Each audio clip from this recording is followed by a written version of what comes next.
आज है संडे और संडे की सुबह में इतनी देर से सो के उठे हैं कि शक्तिमान तो चले ही गए जब तक हम सो के उठते। फिर हम आ गए हैं फुद्दू के पास।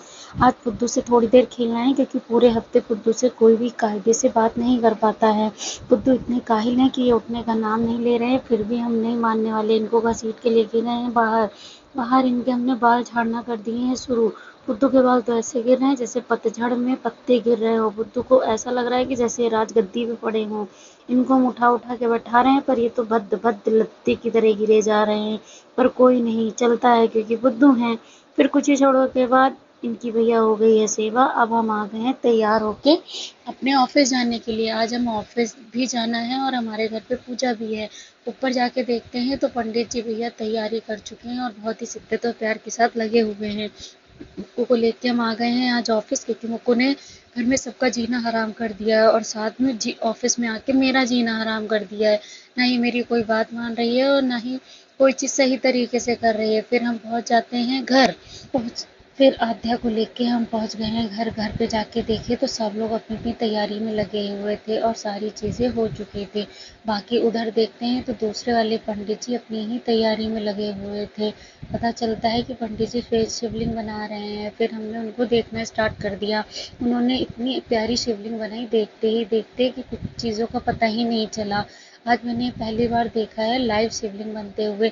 आध्या ने तो इतने क्वेश्चन किए हैं पंडित जी से कि पंडित जी तो आज ये सोच रहे होंगे किस वानर जाति के घर में आके हमने पूजा करने का निर्णय ले लिया है। पर कोई बात नहीं, पंडित जी अपने काम में लगे हुए थे बहुत ही प्यार और शिद्दत के साथ। पंडित जी ने शिवलिंग बना के तैयार की और हमारी शिवलिंग हो गई है पूरी। पूरी शिद्दत से कोशिश करने के बाद पंडित जी ने हमारी शिवलिंग को बहुत ही ज़्यादा प्यार और शिद्दत से बनाया और शिवलिंग को कर दिया है एकदम रेडी। रेडी करने के बाद हम लोग बढ़ते हैं आगे की तरफ। आगे तो आध्या ने पंडित जी से चुरा के केला ही खाना चालू कर दिया और उनको पता भी नहीं चला।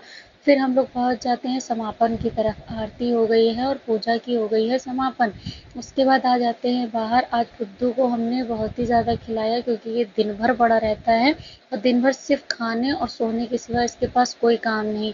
इनको कम से कम 1 डेढ़ घंटे खिलाने के बाद आज ये इतना थक चुके हैं कि अब ये हमको बॉल देने का नाम नहीं ले रहे हैं। इन्होंने कसम खा ली है कि ये अब हमको बॉल नहीं देंगे तो नहीं देंगे, चाहे कुछ भी हो जाए।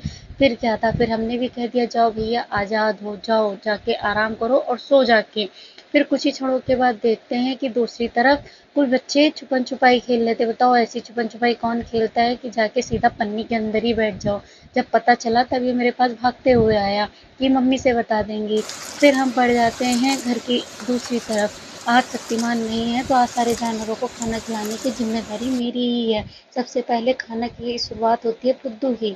फिर फुद्दू का खाना भैया हो गया है रेडी। अब इनको कुछ इस तरीके से खाना खिलाया जाता है। इनका काम सिर्फ खाने को लीलने का है और कोई काम नहीं है।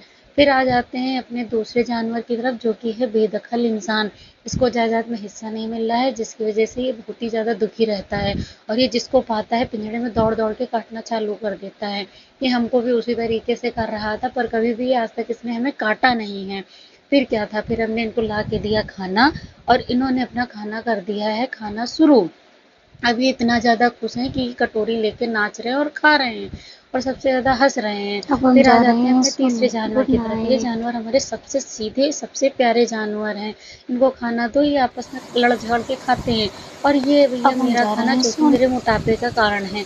इस समय लोग हमसे पूछ रहे हैं कि तुम इतना मोटी कैसे हो गई, उसका भैया रीज़न यही है। इतना सारा खाना हम अकेले ही खाते हैं। खा पी के गए हैं थक, अब अपने